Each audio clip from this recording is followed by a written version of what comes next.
सुप्रभातम विद्यार्थियों। गत वीडियो में हमने माहेश्वर सूत्र पढ़े। माहेश्वर सूत्रों की निर्माण प्रक्रिया 8 सोपानों के माध्यम से हमने पूर्ण की। आज हम सभी का इस संस्कृत व्याकरण ज्ञान गंगा चैनल में आपका स्वागत करते हैं। इस चैनल से जुड़ने वाले जो विद्यार्थीगण REET, CTET, Sanskrit first grade, second grade, DSSB, TGT, PGT आदि प्रतियोगिताओं की जो तैयारी कर रहे हैं, या जो विद्यार्थी स्नातक एवं स्नातकोत्तर कक्षाओं में संस्कृत विषय को लेकर अध्ययन कर रहे हैं, उन विद्यार्थियों के लिए ये वीडियो बहुत महत्वपूर्ण है। हम सब ने माहेश्वर सूत्रों की निर्माण प्रक्रिया का अध्ययन किया। अब माहेश्वर सूत्रों से बनने वाले प्रश्न आपको यहाँ बताए जाएंगे। माहेश्वर सूत्र को लेकर अनेक प्रतियोगिता परीक्षाओं में विभिन्न प्रकार के प्रश्न पूछे जाते हैं। उन प्रश्नों का यहाँ समाधान प्रस्तुत किया जाएगा। इनसे बनने वाले प्रश्नों को यहाँ लिखा जाएगा, स्पष्ट किया जाएगा। ध्यान देंगे। सबसे पहले प्रथम सूत्र या प्रथम प्रश्न इस सूत्र से यह निकलता है। उसके लिए मैं यहाँ पहले लिखता हूँ, फिर आप उसमें प्रश्न बनाएंगे। जैसे माहेश्वर सूत्रों के अन्य नाम।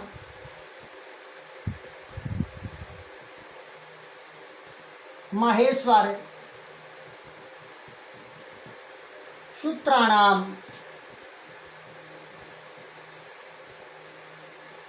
अपरम नाम। माहेश्वर सूत्रों के अन्य नाम। माहेश्वर सूत्रों के अन्य नाम। अब देखो, आप केवल यही जानते कि माहेश्वर सूत्र हैं। अब इनके अन्य नाम हैं जो आपके प्रतियोगिता परीक्षाओं में पूछे जाते हैं। अनेक नाम हैं। प्रथम नाम तो आप जानते ही हैं, माहेश्वर सूत्र। आपका प्रथम नाम है माहेश्वर सूत्र। द्वितीय नाम है शिव सूत्र। शिव सूत्र, माहेश्वर सूत्र, शिव सूत्र। तृतीय नाम होगा वर्णवेद। वर्णवेद। चतुर्थ नाम है अक्षर वेद। पंचम नाम है अक्षर समामनाय। अक्षर समामनाय। षष्ठम नाम है आपका वर्ण समामनाय। सप्तम नाम है आपका प्रत्याहार सूत्र। अष्टम नाम आपका है जो कि महाभाष्यकार पतंजलि ने दिया है,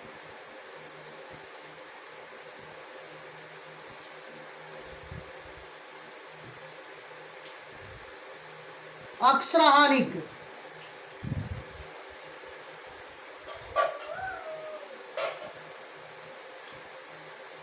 अक्षराहानिक।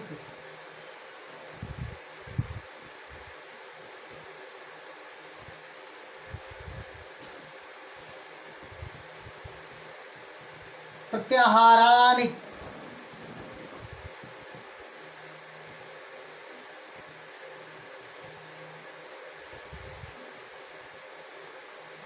ये महाभाष्यकार पतंजलि ने नाम दिया है। ये महाभाष्यकार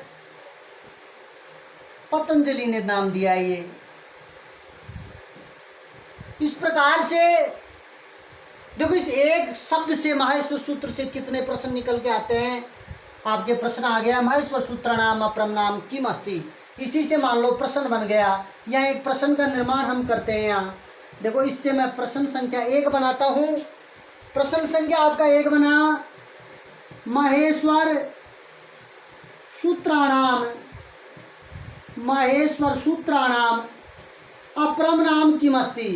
माहेश्वर सूत्राणाम अपरम नाम अस्ति नाम किमस्ति। माहेश्वर सूत्राणाम अपरम नाम किमस्ति। माहेश्वर सूत्रों का दूसरा नाम क्या है? देखो, माहेश्वर सूत्रों का दूसरा नाम इनमें से कोई भी आ सकता है। इनमें से कोई भी, जैसे मान लो आपको या विकल्प में आ गया शिव सूत्र,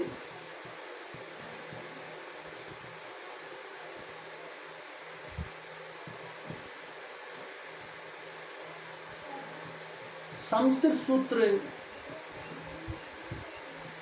व्याकरण सूत्र,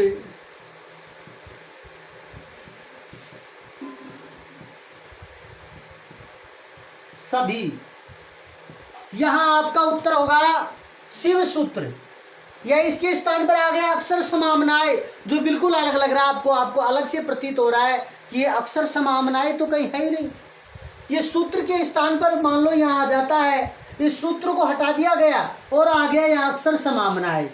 यहाँ आ गया आपका वर्ण समामनाय, आ गया अक्षर समामनाय, आ गया वर्ण समामनाय, ये आ जाता है आपका।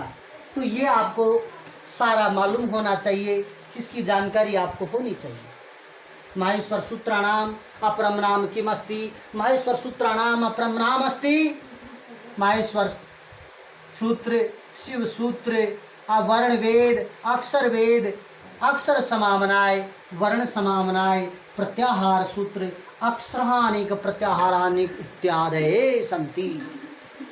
ये ध्यान देखेंगे आप। अब इसके बाद पुनः इसी माहेश्वर सूत्र से आपका दूसरा प्रश्न बनता है। ये प्रथम प्रश्न आपको मानता हूँ अच्छी तरह से किसी भी प्रतियोगिता परीक्षा में पढ़ाए हुए मेरे प्रकरण के माध्यम से मैं आपको ये सुनिश्चित करता हूँ कि निश्चित रूप से इससे बाहर कोई भी प्रतियोगिता परीक्षाओं में प्रश्न जा नहीं सकता है।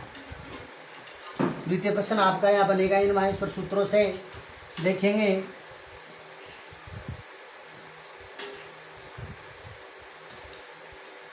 अब यह एक प्रश्न 2 आपका बन सकता है। प्रश्न संख्या 2 आपका प्रश्न 2 बनेगा, या प्रश्न संख्या 2 बनेगा माहेश्वर सूत्रों में से प्रथम 4 सूत्रों की संज्ञा है। माहेश्वर सूत्रों में से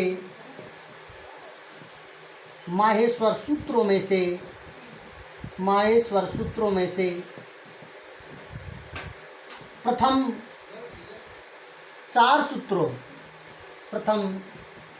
प्रथम 4 सूत्रों, माहेश्वर सूत्रों में से प्रथम 4 सूत्रों की संज्ञा है। प्रथम 4 सूत्रों की संज्ञा है।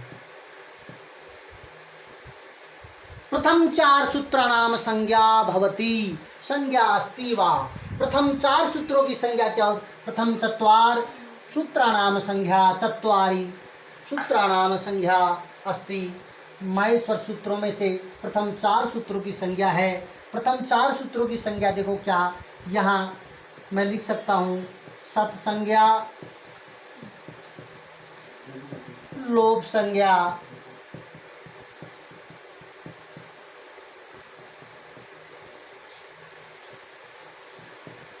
इत संज्ञा, अच संज्ञा।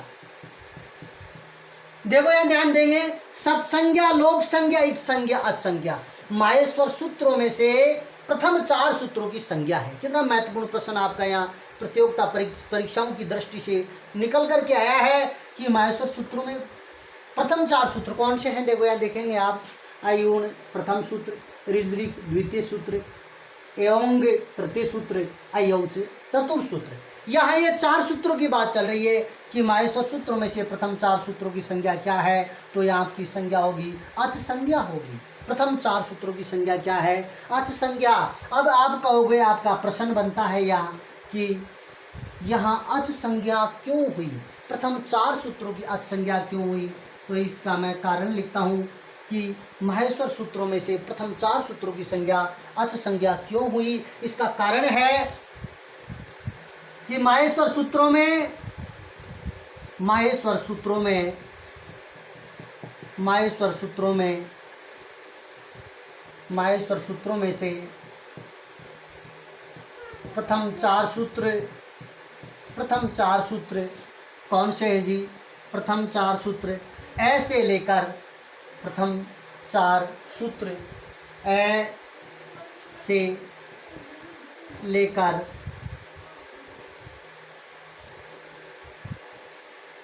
च तक, प्रथम चार सूत्रों ऐसे लेकर च तक स्वर समायोजित किए गए हैं। तक स्वर समायोजित हैं।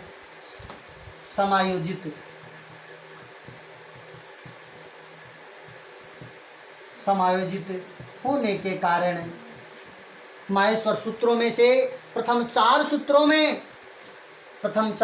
में ऐसे लेकर च तक स्वर समायोजित होने के कारण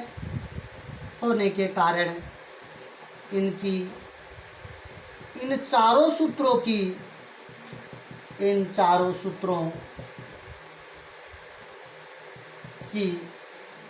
अच संज्ञा होती है।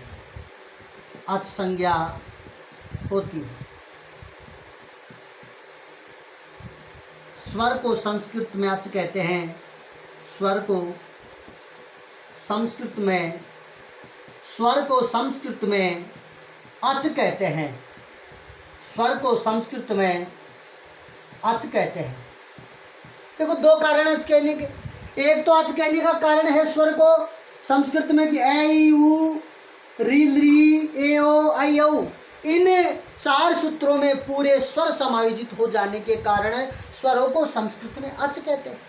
और इन चारों सूत्रों में पूरे स्वर आ जाने के कारण, पूरे अच आ जाने के कारण इनकी अच संज्ञा हुई है। यह संज्ञा का अर्थ होता है, संज्ञा का अर्थ, यहाँ संज्ञा का अर्थ है नाम।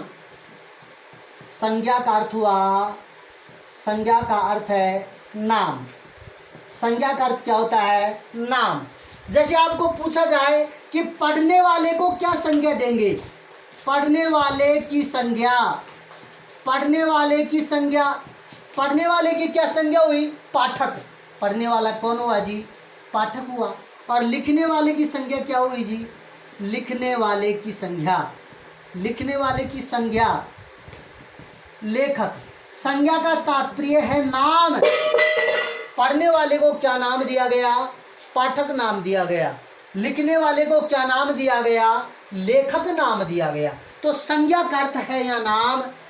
तो यहाँ देखो आपका ये प्रश्न बना कि माहेश्वर सूत्रों में से प्रथम चार सूत्रों की संज्ञा है क्या? अच संज्ञा। क्योंकि इन चार सूत्रों में पूरे स्वर समायोजित हो जाते हैं। तो यह आपका महत्वपूर्ण प्रश्न प्रतियोगिता की दृष्टि से बनता है, जिसका हल आपको प्राप्त हुआ।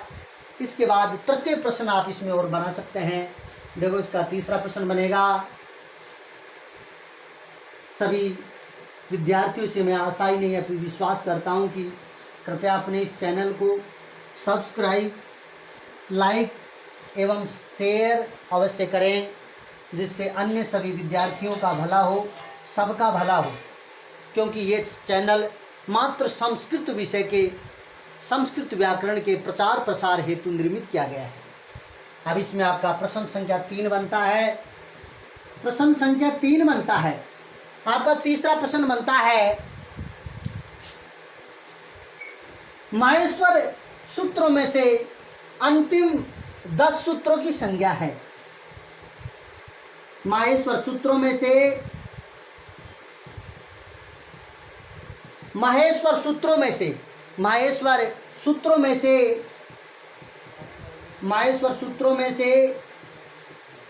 अंतिम 10 सूत्रों की संज्ञा है। या माहेश्वर सूत्रों में से सूत्र संख्या ये यहाँ ये दे सकते हैं, सूत्र 5 से 14 सूत्र संख्या 5 से 14 की संज्ञा है। माहेश्वर सूत्रों में अंतिम 10 सूत्रों की संज्ञा है, या माहेश्वर सूत्रों में सूत्र 5 से 14 तक की संज्ञा है। इनकी क्या संज्ञा होगी, पुनः आप लिख सकते हैं यहाँ, अच संज्ञा,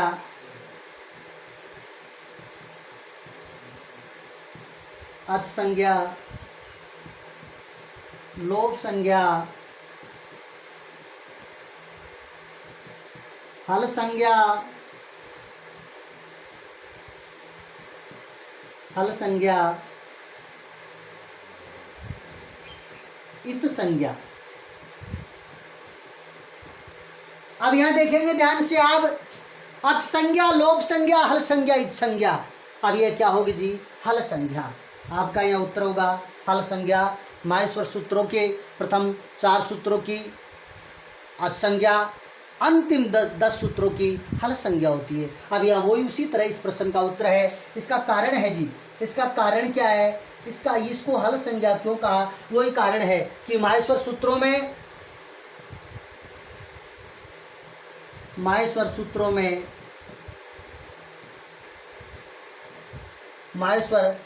सूत्रों में से अंतिम 10 सूत्रों के अंतर्गत, अंतिम 10 सूत्रों के अंतर्गत, अंतिम 10 सूत्रों के अंतर्गत संपूर्ण व्यंजन वर्णों का समावेश हो जाने से, व्यंजन वर्णों जिनको कि हल कहते हैं, हल भी कहते हैं, व्यंजन को संस्कृत में हल कहते हैं, संपूर्ण व्यंजन वर्णों का समावेश हो जाने से, संपूर्ण व्यंजन वर्णों का समावेश हो जाने से, समावेश हो जाने से, समावेश हो जाने से, समावेश हो जाने से इनकी हल संज्ञा हुई, इनकी हल संज्ञा हुई। समायोजित हो जाने से, देखो माहेश्वर सूत्रों के अंतिम 10 सूत्रों के अंतर्गत संपूर्ण व्यंजन अर्थात हल व्यंजनों का समावेश हो जाने से इनकी हल संज्ञा हुई। हल व्यंजनों का हल क्यों कहा, देख लीजिए आप, यहाँ है से प्रारंभ करके और लय तक प्रत्येक वर्ण को देख लीजिए, है से प्रारंभ करके लय तक के प्रत्येक वर्ण को देख लीजिए, यहाँ कोई भी स्वर नहीं है, केवल व्यंजन ही व्यंजन है। हल है और लय, इनके मध्य में आने वाले सभी वर्णों को व्यंजन कहते हैं, इसलिए संस्कृत में व्यंजन को हल कहते हैं। और ये है और लय, इन 2 वर्णों के मध्य में आने वाले प्रत्येक वर्ण व्यंजन है, सभी वर्ण व्यंजन है। इस कारण माहेश्वर सूत्रों के अंतिम 10 सूत्रों की हल संज्ञा होती है। यह आपका तीसरा और महत्वपूर्ण प्रश्न हुआ।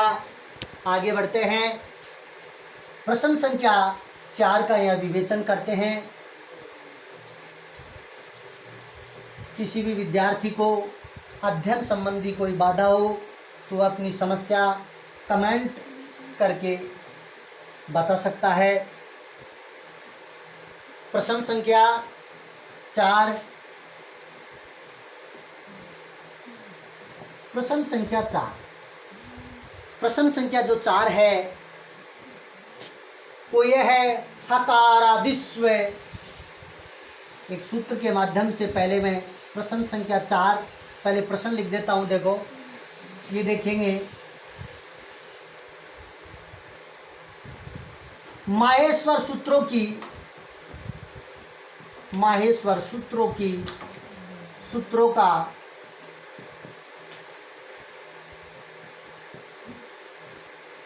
माहेश्वर सूत्रों का अंतिम वर्ण, माहेश्वर सूत्रों का प्रत्येक अंतिम, माहेश्वर सूत्रों के प्रत्येक अंतिम वर्ण की या माहेश्वर सूत्रों के अंतिम वर्ण की, इतना लिख सकते हैं आप, माहेश्वर सूत्रों के अंतिम वर्ण की, माहेश्वर सूत्रों के अंतिम वर्ण की, माहेश्वर सूत्रों के अंतिम वर्ण की संज्ञा है या संज्ञा होती है। माहेश्वर सूत्रों का जो अंतिम वर्ण है उसकी क्या संज्ञा, उसको क्या नाम दिया गया है। माहेश्वर सूत्रों के अंतिम वर्णों की संज्ञा होती है, प्रथम है माहेश्वर सूत्रों के अंतिम वर्ण की संज्ञा है माहेश्वर सूत्रों के अंतिम वर्ण की संज्ञा है, लिख सकते हैं अच संज्ञा,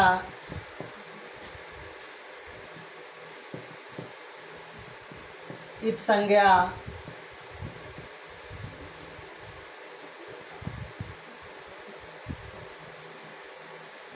लोप संज्ञा,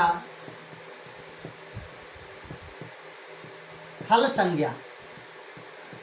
हल संज्ञा देखो माहेश्वर सूत्रों के अंतिम वर्णों की, अंतिम वर्ण की, माहेश्वर सूत्रों के अंतिम वर्ण की, अंतिम वर्णों की संज्ञा होती है। क्या संज्ञा होगी बताएंगे आप? इत संज्ञा। क्या संज्ञा होगी? इत संज्ञा। या इत का तात्पर्य है इत। इत इत का अर्थ होता है लोप। इत का अर्थ होता है लोप। इत का अर्थ होता है लोप, हट जाना, गायब हो जाना। इत का अर्थ होता है। यहाँ आगे के वीडियो में आपको अलग अलग से संज्ञा प्रकरण नाम से एक प्रकरण पढ़ाया जाएगा, जिसमें आपको अच संज्ञा, हल संज्ञा, लोप संज्ञा, सत संज्ञा, घय संज्ञा, तो ये सारी आपको बताई जाएंगी। अब यहाँ देखो इत संज्ञा। इत संज्ञा, इत संज्ञा का मतलब होता है लोप संज्ञा। जैसे अभी बताया था आपको, चोरी जो करने वाला, चोरी करने वाला, चोरी करने वाला, उसकी क्या संज्ञा हुई? चोर। उसकी संज्ञा क्या हुई? चोरी करने वाले की संज्ञा क्या हुई? चोरी करने वाले की संज्ञा चोर हुई। और एक कारण है, जिस वर्ण की संज्ञा हो जाती है उसका क्या हो जाता है? लोप हो जाता है, वो लुप्त हो जाता है, गायब हो जाता है। चोरी करने वाले की संज्ञा चोर हुई, और जिसका नाम चोर पड़ गया वो पुलिस उसको तुरंत गिरफ्तार कर ले जाती है, तुरंत उठा ले जाती है। वो गायब हो जाता है, उड़ जाता है, पुलिस उसको उठा ले जाती है, उसको पकड़ लेती है। ऐसे जिसकी इत संज्ञा होती है उस वर्ण का भी लोप हो जाता है। आगे विशेष अगले वीडियो में इत संज्ञा के बारे में आपको बताया जाएगा। अभी आपका प्रश्न का उत्तर यह है, माहेश्वर सूत्रों के अंतिम वर्ण की या अंतिम वर्णों की संज्ञा होती है इत संज्ञा। क्या संज्ञा होती है? इत संज्ञा। प्रश्न संख्या 5वां इसमें बनता है आपका,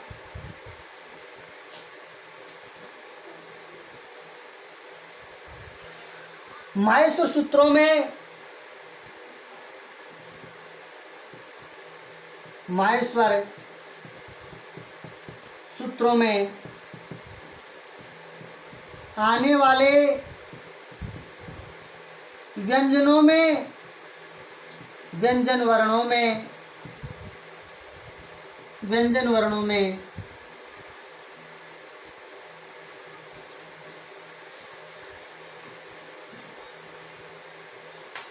प्रयुक्त ए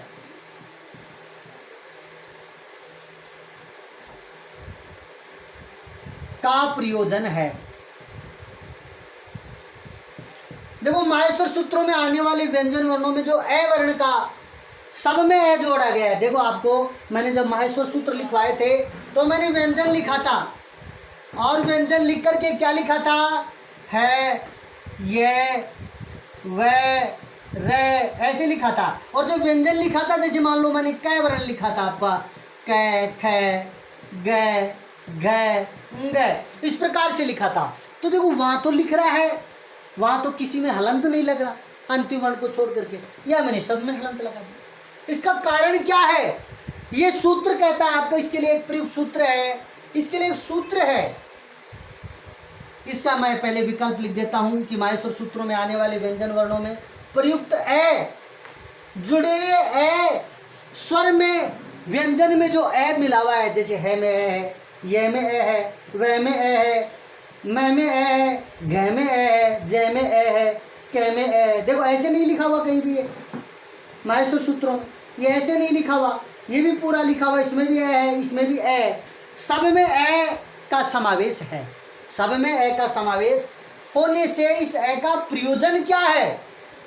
भाई पाणिनि ने जब इन सूत्रों का निर्माण किया तो वो ऐसे भी तो लिख सकते थे, सबको ऐसे लिख सकते थे, सबको ये इस प्रकार से लिख सकते थे। ये देखो सबको ये लिख सकते थे इस प्रकार से, पर ये प्रयोजन क्या है? इसका प्रयोजन क्या है? इन सब में हलंत क्यों नहीं लगाया इन्होंने? ये क्यों नहीं लगाया? क्योंकि आपने सुना है उच्चारणार्थ, उच्चारणार्थ, पठनार्थ, लेखनार्थ, उच्चारणार्थ, पठनार्थ, लेखनार्थ,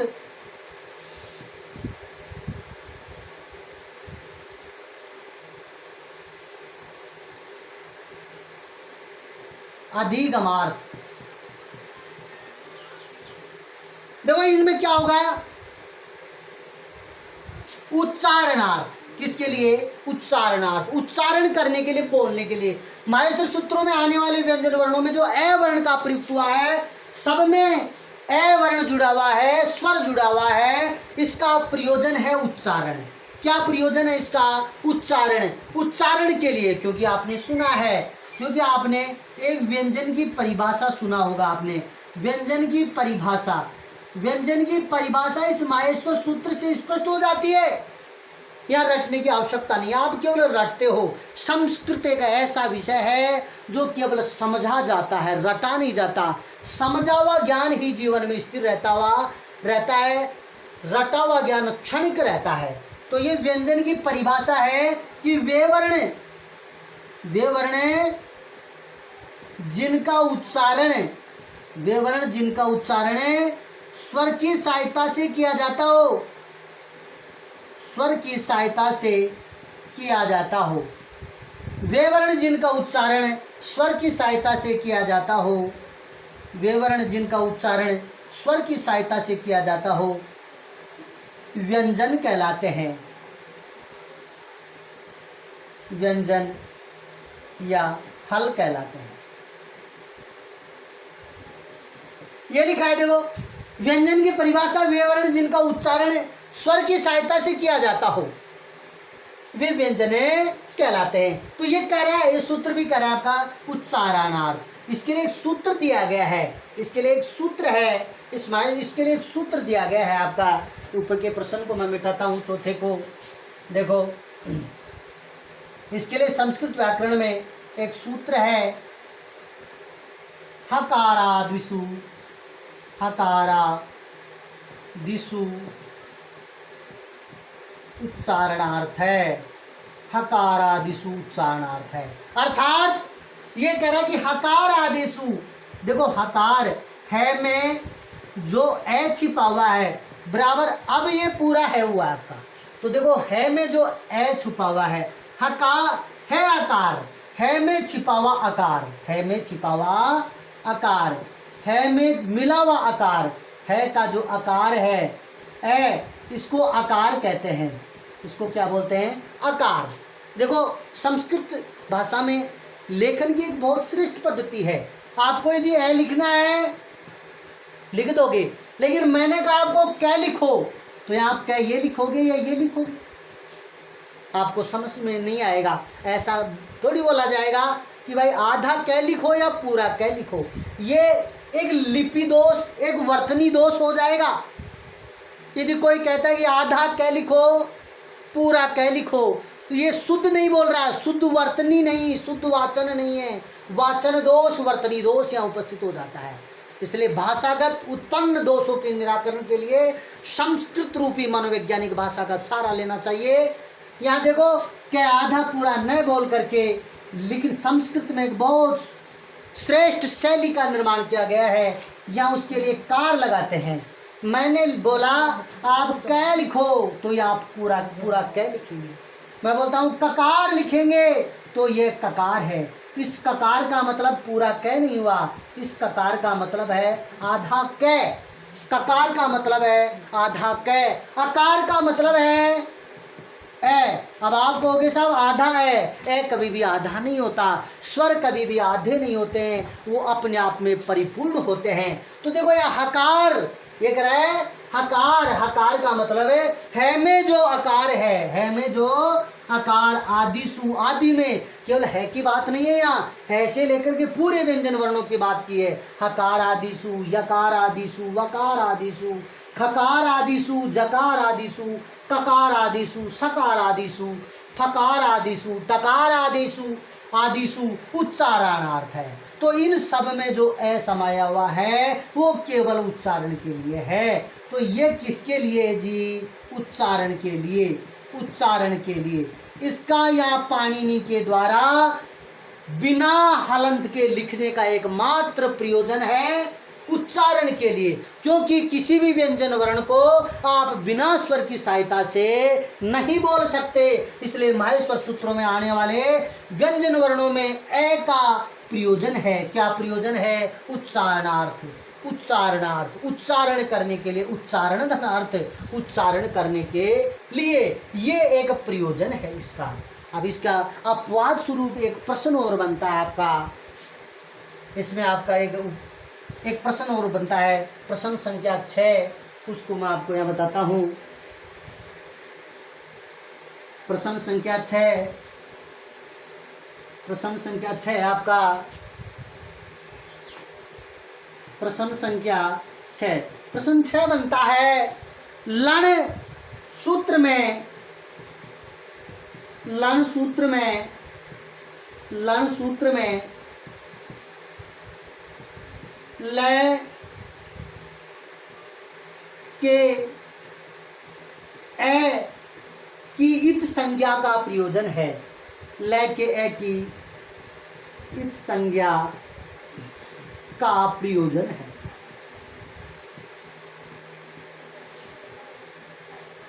देखो लण सूत्र में लय के ए की इत संज्ञा का प्रयोजन है। लण सूत्र में लय के ए की इत संज्ञा का क्या प्रयोजन है? देखो इसमें अब यहाँ तो प्रयोजन था उच्चारण के लिए, लेकिन इसमें लण में लय की भी संज्ञा होगी।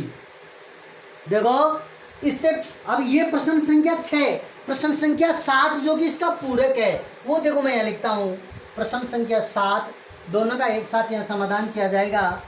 प्रश्न संख्या 7, प्रश्न संख्या 7 है आपका, प्रश्न संख्या 7। देखो प्रश्न संख्या 7 अब से पहले प्रश्न बताया उसी का दौरान है कि माहेश्वर सूत्रों के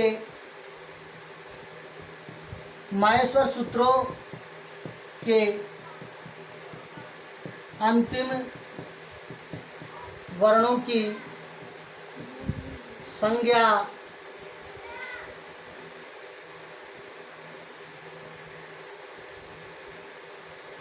होती है। माहेश्वर सूत्रों के अंतिम वर्णों की संज्ञा होती है।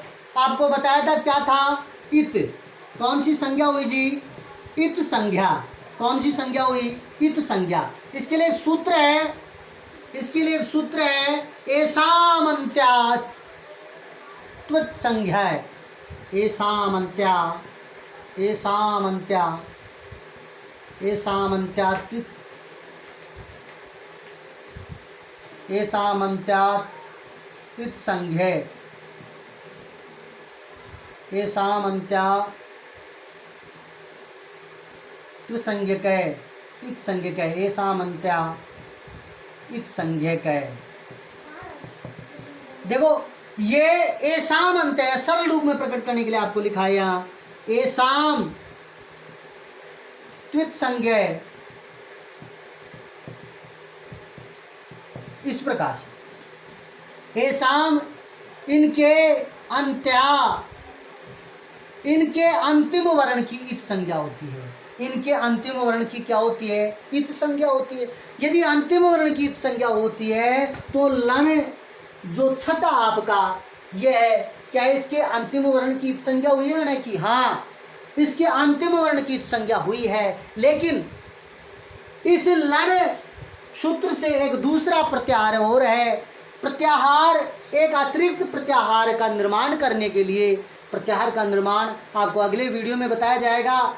लण सूत्र से एक अतिरिक्त एक अन्य प्रत्याहार का निर्माण करने के लिए लण, जो लण सूत्र में जो लय वर्ण है उसके लय के ए की भी संज्ञा हुई है, उसका प्रयोजन है, उसका प्रयोजन है, उसका प्रयोजन यह लिख सकते हैं उच्चारणार्थ है, पठनार्थ है,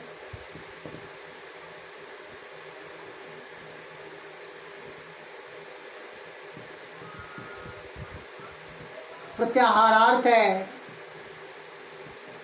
प्रत्याहारार्थ है, लेखनार्थ है। आप देखो प्रत्याहार प्रत्याहारार्थ है। प्रत्याहारों के निर्माण के लिए, प्रत्याहारों के निर्माण के लिए, प्रत्याहारों के निर्माण के लिए जो लण सूत्र है, इसके लय की इत संज्ञा हुई है, इसके लय की इत संज्ञा हुई है प्रत्याहार के निर्माण के लिए, क्योंकि इससे एक रै प्रत्याहार बनता है। इससे क्या बनता है कि रै प्रत्याहार बनता है, क्योंकि क्योंकि क्योंकि इससे रै प्रत्याहार रै प्रत्याहार बनता है, क्योंकि इससे रै प्रत्याहार बनता है।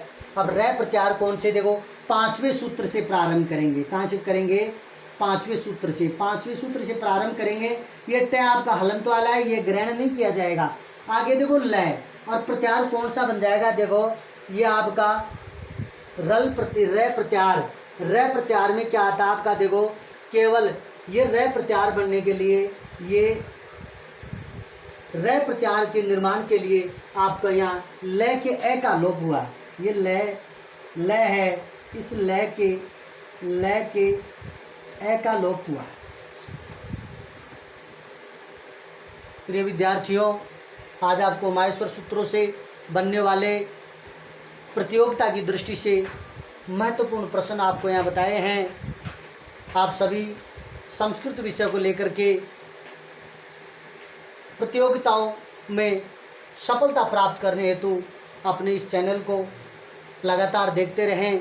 धन्यवाद। जय हिंद, जय भारत।